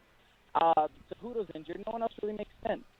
And I feel like I've earned it by beating Formiga. So I don't know, to be truly honest, what the hell's going on. It was talked about, okay, you beat Formiga. It seems smart to give you the shot. We think you're going to get the shot. You're probably going to get the shot. And then TJ and Cody fell apart. Okay, maybe TJ might get the shot. TJ probably going to get the shot. Now TJ's probably not going to get the shot. Dude, it is so confusing. I've just been trying to focus on preparing for August 19th, whether it happens or not, which is why I'm assuming the date would be. Yeah, and Ray, as I ask you this next question, if you can walk to a certain part of your house or gym or wherever you're at where we can get better coverage, because you got a little choppy on us there. We were able to dissect what you were saying, but it was getting a little choppy. But all right, so Ray, we have a little insight too, and I don't think this race is over. I know, I know that you've done some recent interviews where you felt a little blindsided, and it may go that way. Who knows? But we're also hearing that the champion's been clear that he wants someone within the flyweight division. Even though you guys aren't homies or anything, it's got to be pretty cool to hear from the champion that he's sticking up for his division, for a contender within his division, because it's a big fight for him. It's a big fight for the UFC. A record may be broken here for most title defenses. So I'm sure you've seen that, right? Where DJ has stressed that if it was up to him, he would want Borg. Yeah, and I truly that's actually where I gained respect for him, and some fans are seeing it because he is respecting the division and the rankings by wanting to fight me. So big problem that I have with TJ jumping down isn't, stealing my title shot. I will get a title shot regardless, whether I have to wait 2 more fights, 1 more fight. It don't matter. I'm going to get a title shot, before DJ is done fighting. But what I have a problem with TJ coming down is you get the same fiasco as Conor McGregor. He's holding those divisions hostage. I mean, I know he vacated the 45-pound belt because he had to, but the 55-pound division is just being held hostage, It's because he's got his talks with Floyd and he's got his talks with, all this stuff, which I think if he fights Floyd, I don't think he'll fight MMA again. And it's just, I think it's proper for DJ to fight the contenders in his division and then, eliminate, do what he's got to do. And then super fights can happen when it's a champion versus a champion. I agree with DJ and a lot of people that's saying that TJ, although he's going to be a fierce competitor and things like that, he's not a contender in the 25-pound division. He's a contender in the 35-pound division, but not the 25-pound division. And a couple things go to show, I missed weight one of my last fights, but that was just more of not properly knowing how to do it, especially with the new early weigh-ins, not knowing how to adjust my weight to the early weigh-ins. No one even knows if TJ can make 25. He's never. That's the thing, is to fight DJ on your first attempt to make 25. No one even knows if he can make it, and much less if he does make it. How's he going to perform? And not only that, how long is he going to stay at 25 is my biggest thing. If he planned to move to 25 and defend the belt a couple times if he wins it, cool, whatever. But if he's just going to do it for DJ and then move back up, it's the same deal as Conor. So, it's just a weird situation. Is the goal to at least be on the same card if they go with DJ versus TJ? Yes, that's absolutely the goal. I mean, I've shown my frustration on Twitter just because, not because people thought that I was bitching and complaining because I didn't get a title shot, or because it sounded for a while that they were going to give it to TJ, and people thought I was bitching and complaining because I didn't get a title shot. That's absolutely false. I was bitching and complaining because what does that leave me with? I don't know if anybody can name me someone else that makes sense to fight. The only other 2 fights, and I even told my manager and my coaches, if I don't fight DJ, the only other 2 fights I would like is Moreno or Pettis. I would love those 2 fights. But we all know what happened there. They got booked together. A bunch of the other dudes in the division are either booked or injured, so it just literally leaves me with nothing at all. The only thing, I guess, is the fact that you're still 23. You have such a long future ahead of you. And it sounds like you're a patient guy and a realistic guy.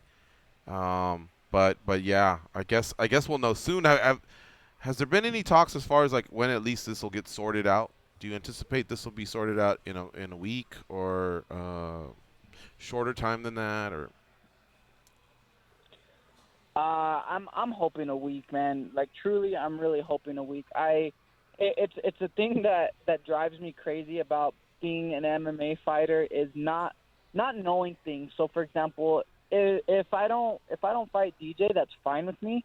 Whatever, it's I'm not gonna fucking cry about it. But I don't like to not know what's going on. So right now, I'm having to get ready for DJ as well as who knows opponent, because I'm planning on fighting August 19th. I want to stay as busy as possible, for the rest of my career. God forbid I get injured. But I just hate being in the dark about, this might happen, this might not happen.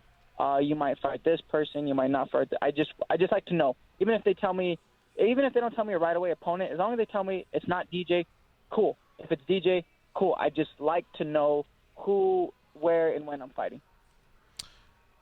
How far down would you go in the rankings? Since you stressed Pettis and Moreno would be perfect, but if not them, what other name is out there, and how far down would you go in the rankings? And do you ever look at it as, let's just say they came to you and said, well, we got the number 20 guy, or something like that. Do you ever just look at it as, fuck it then, at least I'm on the same card as the champ in case someone falls off, and easy money?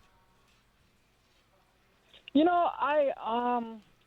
hard, man, because I'm not that guy. I mean, I don't want to be the guy who takes an easy fight to stay in the winning circle so I can, rack up a good winning streak to make sense to fight DJ. That's not me. I mean, if I need to fight someone tough, I want to. I want to, because in my eyes, if I can't beat some of these top division dudes, I'm not gonna have the greatest outcome with DJ. So I mean, I'm not the kind of guy to want to go outside the top 15 in my thing. I mean, if I have to fight someone at the end of the 15 or the top 15, whether it's 14, 15, whoever's ranked up there, I guess it's whatever. But I would like to keep it within the top 15 because those are, there are some very, very, very tough dudes in the top 15. I mean, outside the top 15.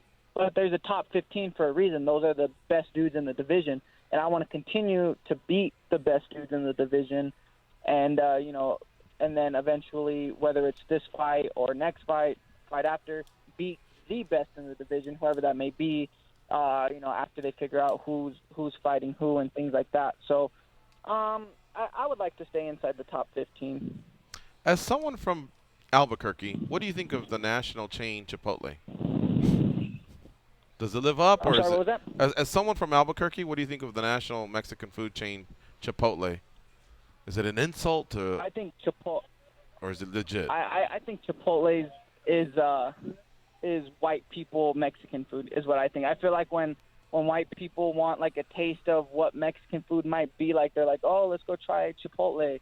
No, I think Chipotle is garbage. I think, in my honest opinion, the best Mexican food is the hole-in-the-wall places that probably only 20 people know about. Those are the best Mexican places. Chipotle sucks.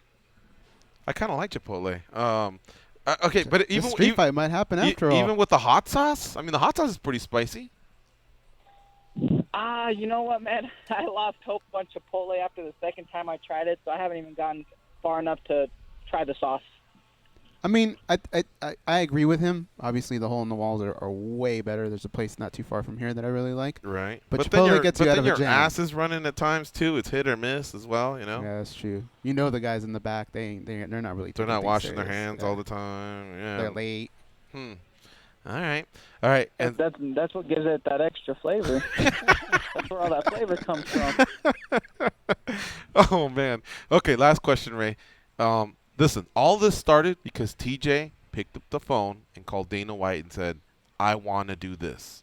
Now, I don't know if you have his number, but I'm sure you can get it. Have you thought of calling Dana White and saying, I want this? And being as aggressive as Dillashaw was, because you know that Dana White likes it. He loves it when someone calls him and gets the juices going as well, like as far as a fight. He loves it when people take their careers into their own hands and they're aggressive. He also, I'll remind you of, before Woodley was champion, remember he would tell everyone, Tyron Woodley texts me like 15 times on fight night when it revolves around the welterweight division because he's basically being a nuisance, a nag.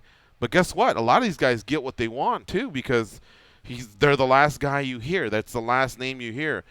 Your thoughts on that approach? I've been told that, like, if I wanted the DJ fight, I needed to go on Twitter or Facebook and put it out there that I want DJ. I want to fight DJ. Give me DJ. But the only problem I have about that is my whole entire life, even as a kid, I've never been a beggar. I've never kissed people's feet, and I've never been desperate for anything. And my only approach to that is, yes, you're showing that you really want it, but some people just come off as desperate, like, gimme. I'm not a gimme kind of guy. I'm kind of a, work hard, earn for it kind of guy. So it's a little hard for me. But if I have Dana's number, I'm gonna tell him a lot more than give me the DJ fight. I want a pair of Reebok pumps that actually work. I've wanted Reebok pumps since I was like 10 years old, and I was excited because they gave me some and they didn't even work. So couldn't even pump up my feet. Uh-oh. So I'll be throwing outrageous stuff out there, like stupid shit. But I guess it's a decent approach. I just don't ever want to seem like a desperate guy, like, gimme. I'm not that kind of guy. I got one last idea for you. This literally popped up as we were talking because you used the word outrageous. Ray, I don't want to go into your financials or anything, but you stacked you put some money away, right? You stacked some paper a little bit? After I learned after my first bonus, I was a 20-year-old kid about to turn 21 who knew absolutely nothing about financial management whatsoever. I didn't know what savings were or anything like that. And not only that, I tell people all the time, you give a 20-year-old kid $50,000 and tell him to save and be calm with it. hell no, dude, I never had more than $500 in my bank account. So I went a little wild with my first bonus. But after that, I really learned. I actually, believe it or not, I had a couple people talk to me about it, like Cub Swanson, believe it or not. He's awesome. Him and Will Fox, the photographer, for around here and does a lot of our shit.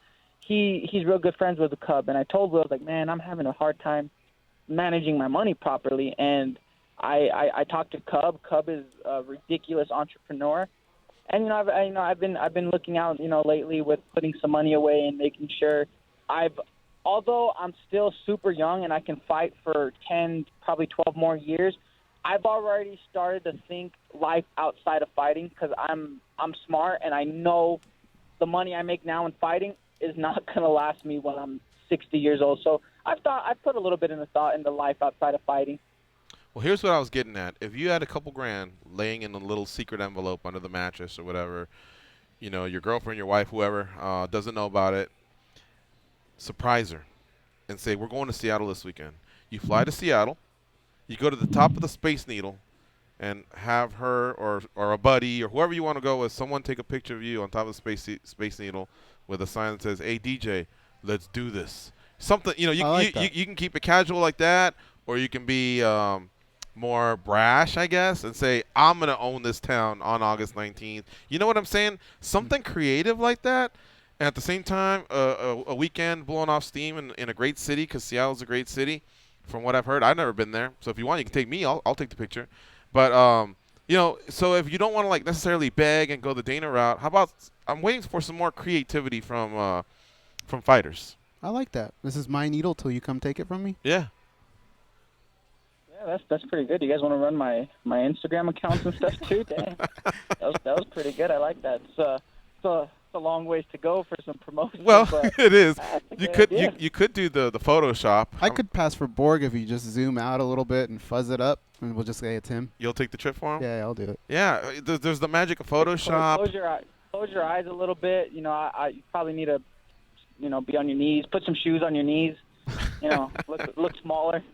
I'm telling you, man, there's some really creative people out there. Cool. Just say, hey, here's $100.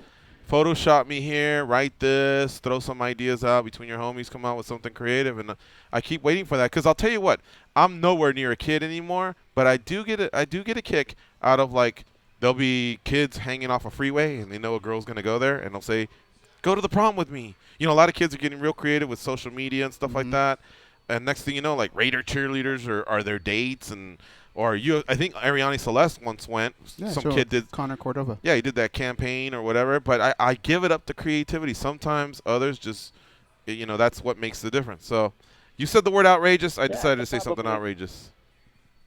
Yeah, I could probably hold up a sign instead of will you go with me to prom? I'll ask DJ, will you fight with me at UFC Seattle? There you go. And I'll put a heart. All right, my man. And a mouse pad. always, and a mouse pit. I like it. Always great to talk to you. Thanks for the time. And let's see what happens here. You definitely deserve it, and we know you're in the running, and the champ wants it. So who knows, man? It's not over yet, Ray. Yeah, man. Thank you guys for having me on. It's always a fun show. All right, thank you. Take care. All right, folks. That is Ray Borg, UFC Flyweight. He's really becoming one of my favorite interviews. All these fighters that we have constantly. I want to get him in studio, though. He's creative. He's funny. He rolls with the punches. But, man, he's a tough son of a bitch. I'm telling you. Like Gianni Herrera, he asked me, what do you think? I go, I'm going to be honest with you. That's a tough dude, man. Ray Borg is a tough guy. That's just that you get the NFL roster and you go, fuck, I got to go to Green Bay in January or December? Holy shit, that's going to be a tough game regardless if they suck and they're good or we suck and we're good or whatever. That's just a tough game right there. Anyway, all right, we got to take a break here. We'll come back. Syrian's on hold. It'll be nice to talk to him, and then we'll wrap things up. It's MMA Junkie Radio on a Wednesday. Stay close. You don't have to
They are the stretch marks on the underbelly of the MMA community. But hey, stretch marks are the new tats. They are Gorgeous George and Goes.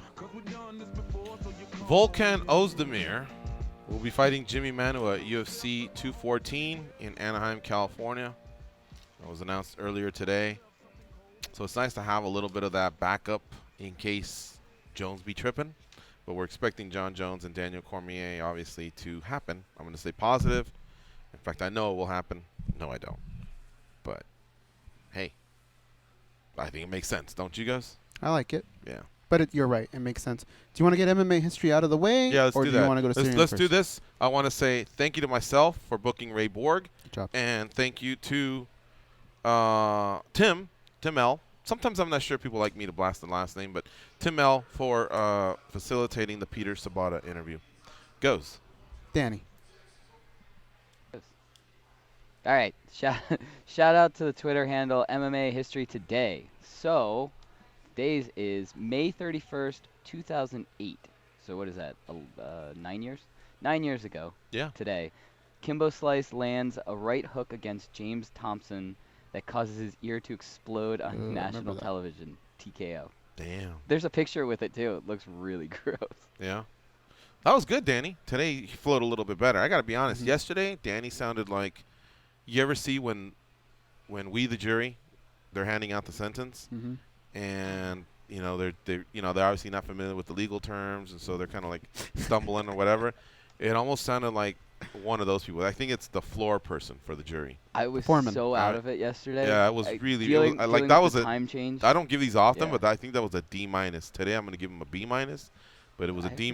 He was just reading, and it almost seemed like the person reading off the life sentence with no chance for parole, except it was the defendant reading off his own sentence. He sounded like Brett Favre and Something About Mary. Something like I that. am in town to play the Dolphins. Yeah. He was like, this. It would be like me doing this with two big upsets to start his UFC career. Volkan Ozdemir now has his biggest matchup yet. Officials today announced Ozdemir, who's fresh off a UFC Fight Sounds Night like a 109 junior high, upset win. newspaper or something. Go back and hear it. If Danny can pull it up, we'll do it. Oh, guess who happened to call in today? Guess who's deciding to holler at old GG? It's Syrian. He just couldn't do it last week, but today he's fresh on the hotline. Hello, Syrian. How you doing? Hey, how's it going? Good. How about you? Pretty good, pretty good. So my phone started blowing up today saying that you thought I had beef. Well, something's up. I mean, we were obviously in the same room a couple times. You couldn't say hello or nothing like that? Nah, so here's actually what I'm as happened. approachable as they get. People are pouring waters over my head for crying out loud. You're right. So what happened was, to be honest, I really didn't know how much anybody was even going to remember or really care to meet me and stuff like that. So me and my wife had planned a whole lot of different things to do, like outside of the gathering events and all that. So we were either like leaving early or showing up late to a lot of the things. And you gotta remember, man, I'm one of these Midwest guys. I'm trying to be all polite. I don't know if you know this, but you're pretty damn popular. You got people coming up to you every 2 seconds trying to get your attention. So I don't know. Like, that's about the best excuses I have is I was just chilling, just trying to be patient about it, but just seemed like it never happened. I mean, he spoke up like a man and said it the way it is. All right, I get it. Yeah, I really wanted to meet you. First of all, part of me is glad you didn't just say, we've already met Big Dummy 10 years ago, because I have a poor memory. But I had a feeling I'd never met you, and of course I remember you calling in. But, man, you really look like a nice guy. I saw that picture with you and Ray and Goes, and I was like, fucking A, that's a cool guy right there. And I didn't What get about the other two? And I didn't get a chance to meet him. The other two are pretty cool, too. I guess it'll have to be for next time, I will Syrian. definitely make sure on future gatherings that I stop by and definitely say hi. All right, brother. Thanks for calling in. We have to move on. The show's over, but it's great to hear from you. There you go. I like Syrian. That's a nice comeback right there. All right, folks. We'll be back tomorrow. Go out there and be champions. How I wish that there were more than 24 hours in the day.